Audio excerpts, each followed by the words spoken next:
So I thought that since it's spring, almost summer, and a lot of people are planting gardens and flowers and maybe some fruits and vegetables, I thought that we could read a book about planting a tree.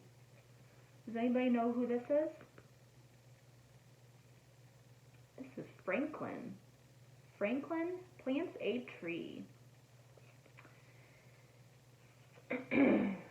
So what do you think the book will be about?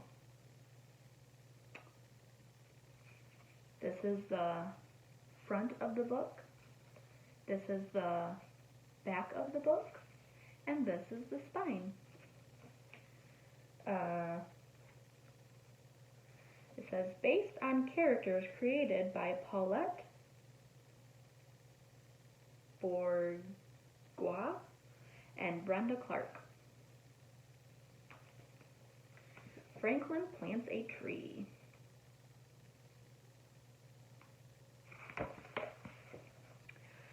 Franklin could climb trees and swing from branches. He liked to play with his friends at the treehouse and go for walks with his family in the woods. So Franklin was excited when he learned that Mr. Heron was giving away trees for Earth Day. He could hardly wait to have his own tree in his own backyard.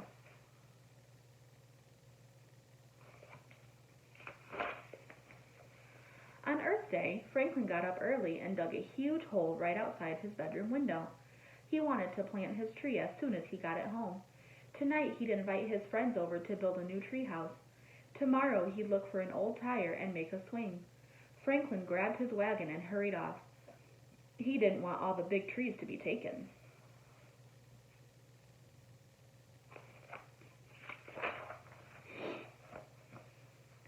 In the park, a large crowd was lined up in front of Mr. Heron. Franklin saw lots of boxes, but he didn't see the trees. Maybe they're not here yet, he thought. Then he saw Rabbit leaving. Don't you want a tree? Franklin asked. I have one, Rabbit replied, tapping his knapsack. Franklin was confused.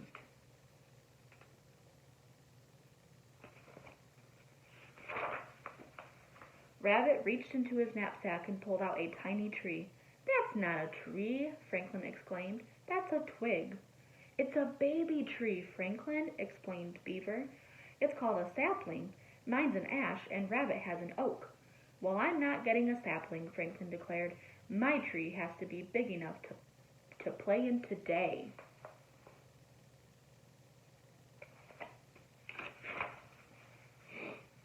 But when Franklin got to the front of the line, Mr. Heron gave him a sapling the same size as the others.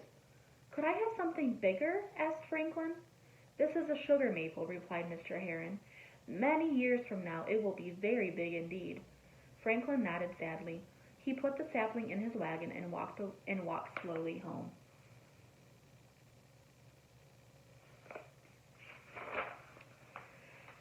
Franklin sighed as he stared at the huge hole in his backyard. He shoveled earth back in until the hole was small. Then he went to get his sugar maple. But the sapling wasn't there. Franklin looked all around the garden and up and down the lane. It must have fallen out on the way home, he decided.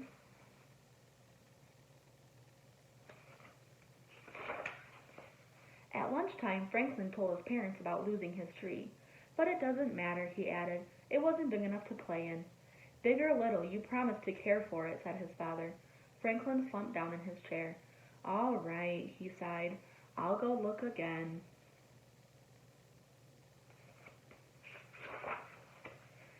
Franklin followed the path back to the park. By the pond he saw Beaver. Her sapling was tied to a big stick marked with notches. It's a growth chart, Beaver explained. In 3 years my tree will be taller than me. Thought Franklin. He began to look a little harder.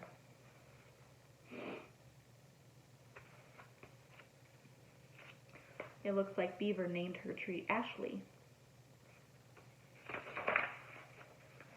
In the meadow, Franklin saw Rabbit with a watering can. I've planted my sapling where it can get lots of fresh air and sunshine, explained Rabbit, and I'm going to water it every day, he added. Franklin thought about his sugar maple. If it didn't get sunshine and fresh air and water, it would never be taller than him. Franklin started to hurry.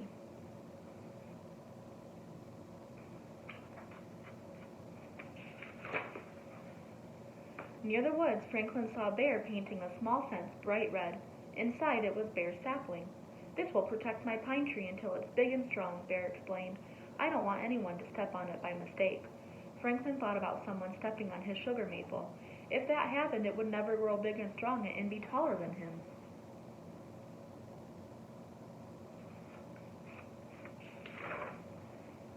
Franklin told Bear everything. "I've looked all over," Franklin moaned. "Now what do I do?" "Maybe someone found your tree and gave it back to Mr. Heron," Bear suggested. Franklin cheered up and ran off to find Mr. Heron. Do you think Mr. Heron has it?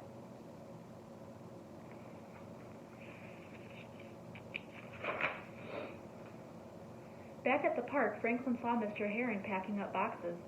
"How's your sapling doing in its new home?" Mr. Heron asked. "I lost my tree, Mr. Heron," Franklin replied. "I've looked everywhere, but I can't find it."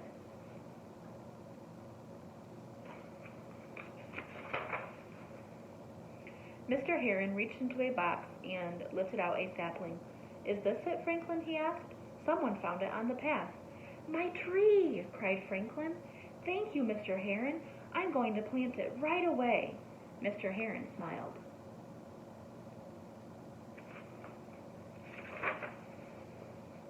Before Franklin left, Mr. Heron showed him a photograph. "That's me when I was your age," he explained, "planting my first tree." "Did it grow?" Franklin asked. "It sure did," Mr. Heron laughed. "We're standing under it." Franklin looked way up. You planted the treehouse tree?" he exclaimed. Then Franklin looked down at his sapling.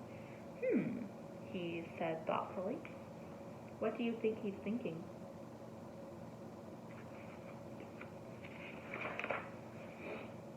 Franklin hurried home, his sapling held safely in his arms.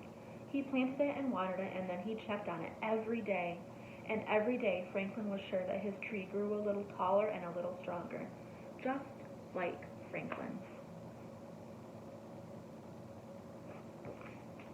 I hope that you enjoyed that book, and if you are growing a garden or if you're planting fruits or veggies or flowers, let me know.